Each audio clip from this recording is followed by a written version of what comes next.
Moist अचानक दर्द से चिल्लाया और दर्द दोबारा उठ गया। उसने दोनों हाथ अपने पेट पर रखे।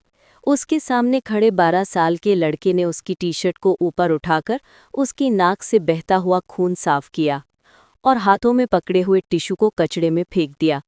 मोइस ने पूरी ताकत से लड़के के हाथ को झटकारा। वो फिर तड़प कर चीखा और इस बार लेट गया। उसे यकीन था कि आमिर इस बार उसे अकेला नहीं छोड़ेगा।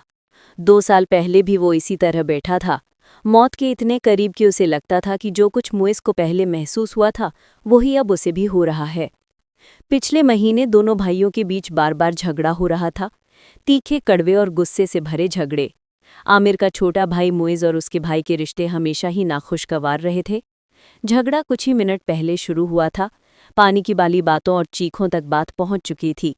जब आमिर वापस आया तो बड़े भाई रुमान के साथ उसकी बहस हो चुकी थी। छोटे भाई ने मोइस की नकली बंदूक छीन ली और उसी वक्त उसने अपनी असली पिस्तौल निकाल ली। आमिर ने बड़े भाई की तरफ बढ़ते हुए कहा, तुम अंदर से हो चुके हो। रुमान ने अपना बैग उठाया और बेनियाजी से अंदर जा रहा था। मोइस उसकी तरफ झपटा, उसका बैग खींचा और दरवाज़ा खुला रह गया।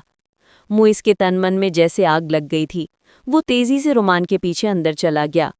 अगर तुमने दोबारा ऐसा किया तो मैं तुम्हारा हाथ तोड़ दूंगा। इस पर रुमान रुक गया।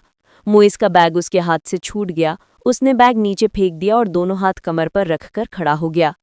निकालोगे? क्या निकालोगे? मेरा हाथ तोड़ोगे? इतनी हिम्मत है? तुम्हें इस वक्त पता चल जाएगा। वो दोबारा मोइस की तरफ बढ़ा। छोटे भाई ने पूरी ताकत से मोइस को पीछे खींचते हुए उसे रहने पर मजबूर कर दिया। नहीं भाई, मुझे मत मारो। रुमान ने मोइस का बैग उठाया और वापस उसकी तरफ फेंक दिया। मोइस का चेहरा गुस्से से लाल हो गया। वो जमीन पर पड़ा बैग उठाने झुका, लेकिन रुमान ने उसे धक्का दे दिया। भाई की पूरी ताकत से मोइस टाइल्स पर गिर पड़ा। इसके बाद मोइस ने भरी आंसुओं और दर्द के बीच चीखते हुए आवाज निकाली, लेकिन रुमान ने ध्यान ही नहीं दिया। गुस्सा और कड़वाहट उसके गले तक भरी थी। मोइस ने फिर कोशिश की उठने की, लेकिन छोटे भाई के हाथ से उसकी टांग निकल गई। तुम्हें मैंने कहा था तुम्हारा हाथ तोड़ दूंगा।